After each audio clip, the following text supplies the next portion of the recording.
আসসালামু আলাইকুম। Mrk Academy থেকে স্বাগতম। আজকের লেকচারটা হচ্ছে এসএসসি ফিজিক্স চ্যাপ্টার 2 গতি চ্যাপ্টার থেকে। এটা দ্বিতীয় লেকচার। তো এখানে একটা অঙ্ক দেওয়া আছে, চলুন শুরু করা যাক।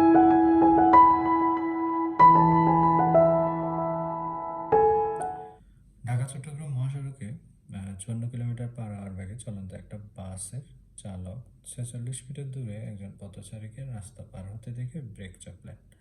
বাসটি পথচারীর 1 মিটার সামনে এসে থেমে গেল।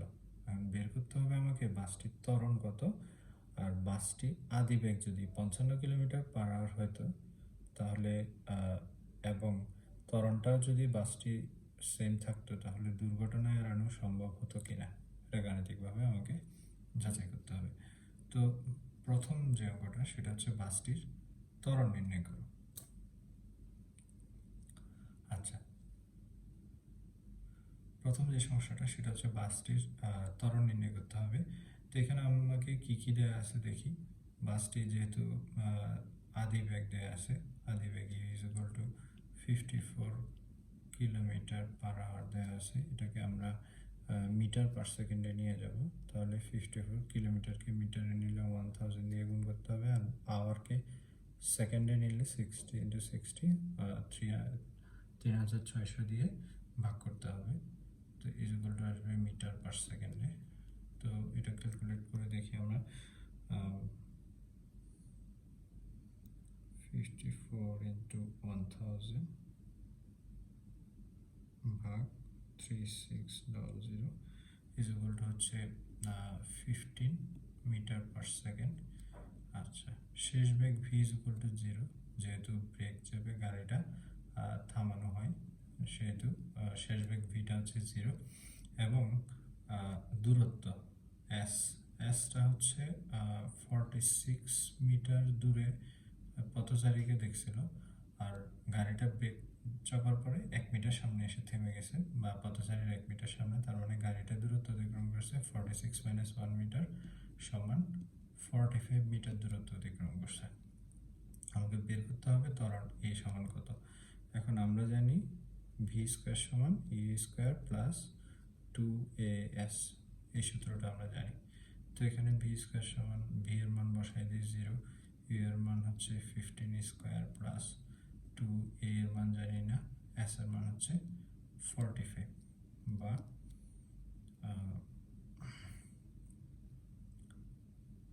90a is equal to 225, সুতরাং a is equal to হবে minus 225, a is equal to হবে 225 ভাগ 90 ইকুয়াল হচ্ছে minus 2.5 metre per second square.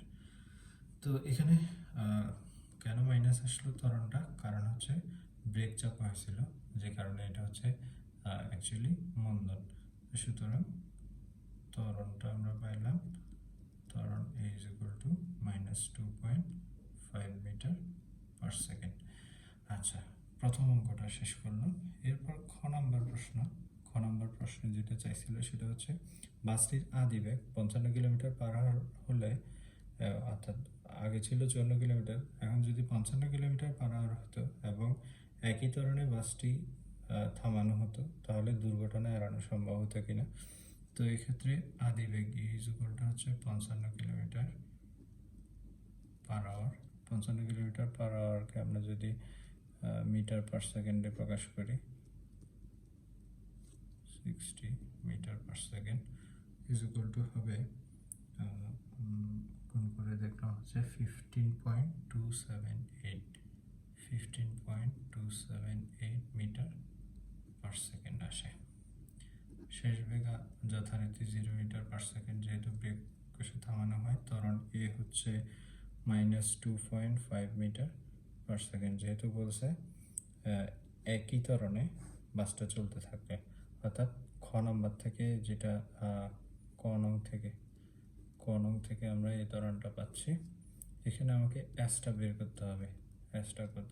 তো একই সূত্র, ভি স্কোয়ার সমান ই স্কোয়ার প্লাস 2as, এই সূত্র দিয়ে ভি হচ্ছে 0, হচ্ছে 15.278 whole square is equal to 2 into এটা হচ্ছে -2.5 এসটা আমরা বের করব। আচ্ছা, তো এটা যদি পক্ষান্তর করে দিই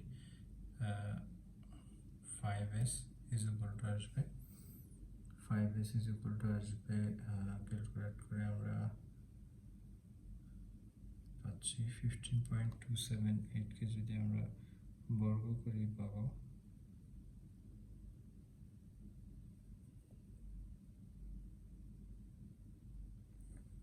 233.417।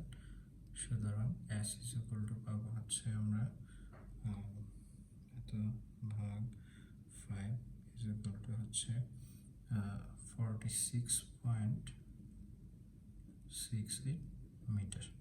এটা হচ্ছে s এর মান। তো এখানে আমার প্রশ্ন হচ্ছে দুর্ঘটনা এড়ানো সম্ভব হবে কিনা।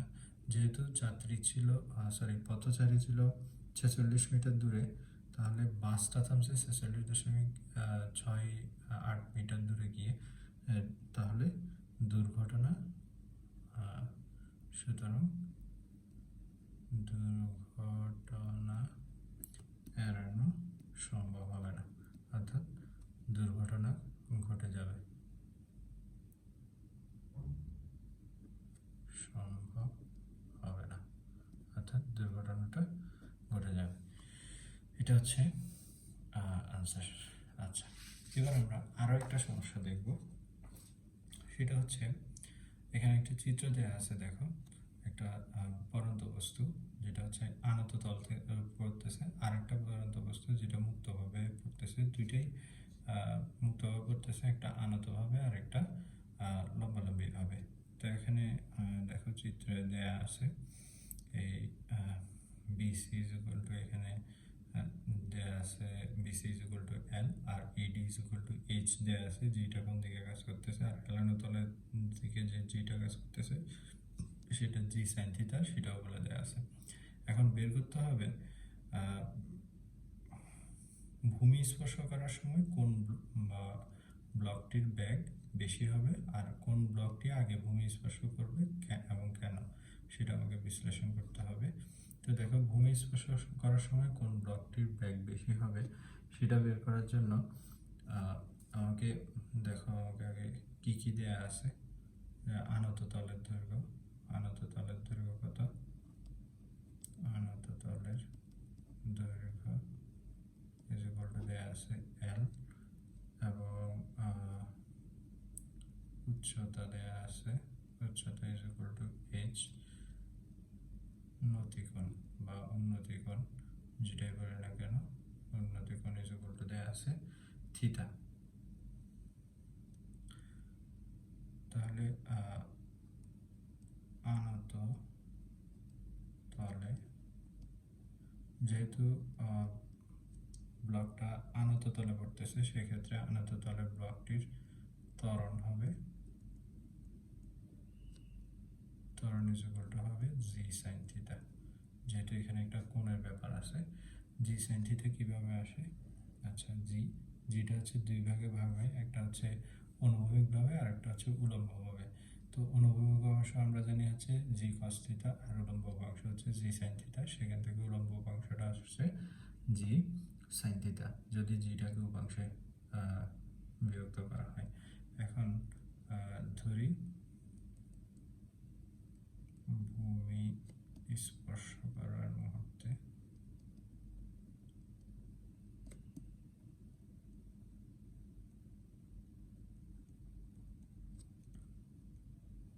ব্লক দুটির বেগ যথাক্রমে V1 ও V2 এবং আদিবেগ U1 ও U2, এই দুটো ধরে নিলাম। তো এখন প্রথম ব্লকের ক্ষেত্রে হবে V1 স্কয়ার সমান U1 স্কয়ার জি সাইন থিটা এল। যেহেতু এটা অ্যাকচুয়াল সূত্র হচ্ছে ভি স্কয়ার সমান এ স্কয়ার প্লাস 2g's। এক্ষেত্রে জিটা হচ্ছে জি সাইন থিটা আর এসটা হচ্ছে হেলানো যে দূরত্বটা অতিক্রম করে এল, এটাই হচ্ছে এস। তাহলে এখন আমরা মানগুলো বসাই।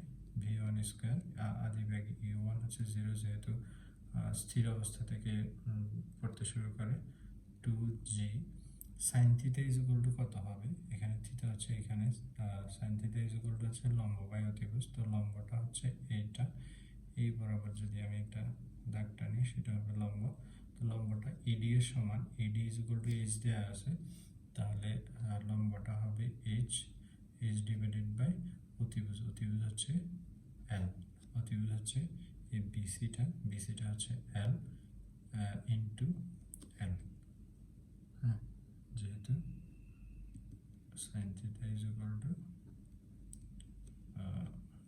ED divided by BC, এটা। সুতরাং V1 স্কয়ার সমান হবে এল কাটা গেলে 2GH, এটা। আচ্ছা, এবার দ্বিতীয়টার ক্ষেত্রে,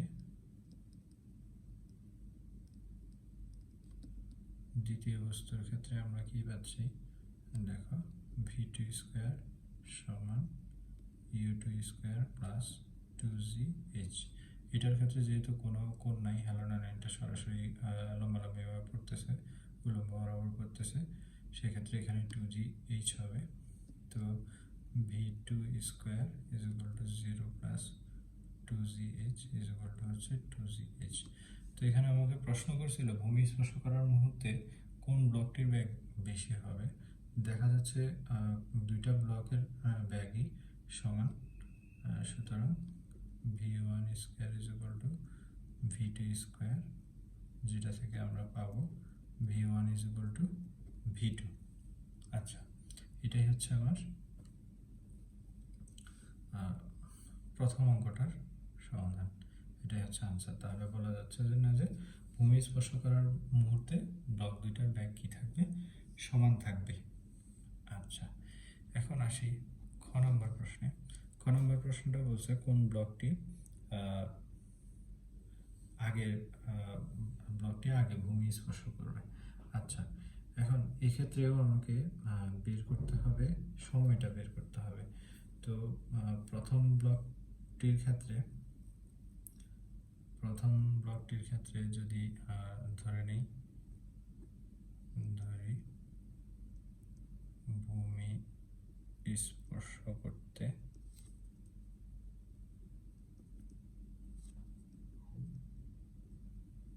ব্লক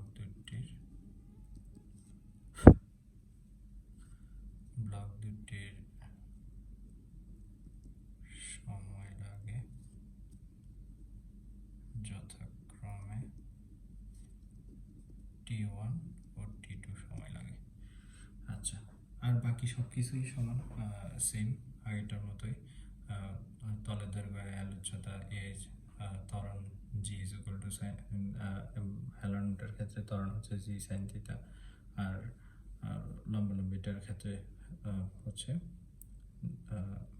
জি সরাসরি। তো প্রথম ক্ষেত্রে আমরা জানি হচ্ছে s is equal to u t plus half g t square, এটা জানি। তো এখানে এসটা হচ্ছে এল, প্রথম ক্ষেত্রে l is equal to u t plus u one t one plus half g sine theta t one square, এটাই হচ্ছে আমার এটা। তো এলটা থেকে যাবে ইউ1 যেহেতু 0, তাহলে এটা হয়ে যাবে 0 হাফ জি সাইন থিটাটা থেকে যায় সাইন থিটা টি1 স্কোয়ার, বা আমাকে বের করতে হবে টি1টা বের করতে হবে। তো t one square is equal to হবে twice l divided by g sine theta t one square হচ্ছে twice l divided by g sine theta. আচ্ছা, এখন আমরা জানি হচ্ছে sine theta is equal to H divided by l h divided by l. তো সেখান থেকে যদি আমরা এইচ এবং এল এর মান বসিয়ে দিই,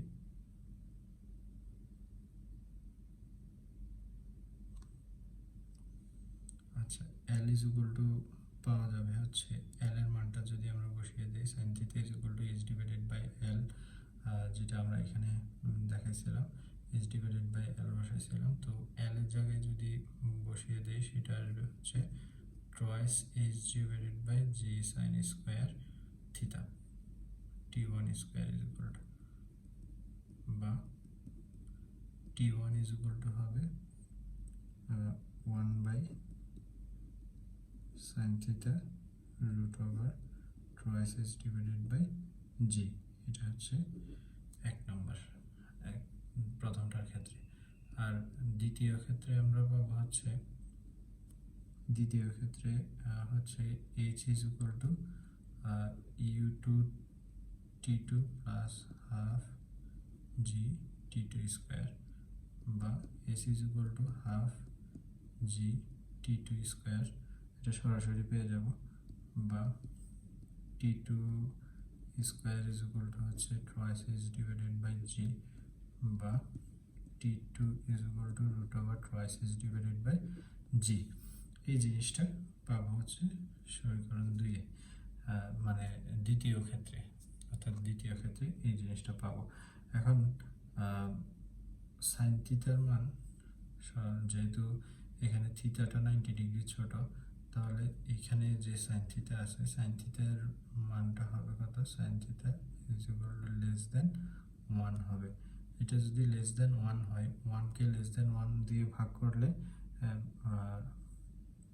এটা একের চেয়ে বড় সংখ্যা পাবো, একের চেয়ে বড় সংখ্যা পাবো। তাহলে যদি এটা একের চেয়ে বড় সংখ্যা হয় তাহলে একের চেয়ে বড় সংখ্যা দিয়ে এটাকে গুণ করলে স্বাভাবিকভাবে এটা বড় হবে। আর এখানে দেখো এটা আর এটা সেম, তাহলে পার্থক্য হচ্ছে এখানে 1 বাই সাইন থিটার জন্য 1 বাই সাইন থিটাটা যেহেতু একের চেয়ে বড়, তাহলে টি ওয়ানটা বড় হবে। তাহলে 1 ও 2 থেকে দেখা যাচ্ছে T1 গ্রেটার দেন T2, অর্থাৎ